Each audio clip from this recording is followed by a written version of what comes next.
Dad. Sorry. Let's go home.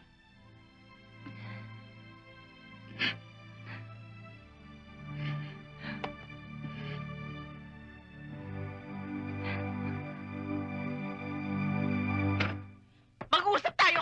Mag-uusap tayo! Ano ba? Hindi ka na makapagkakailangan yung dalawang-uli na sakto! Mami! Bakit mo? Sa taxi, ha? Tumigil ka na! Natutulig na ako, eh! Natutulig, ha? Natutulig, Hoy, ha? nakakaya ka! Kaya ka na ngayon! Tumigil ka na! Please! Ano ba? Akakala mo, hindi ko alam na matagal mo na ako niloloko! Ay, naku!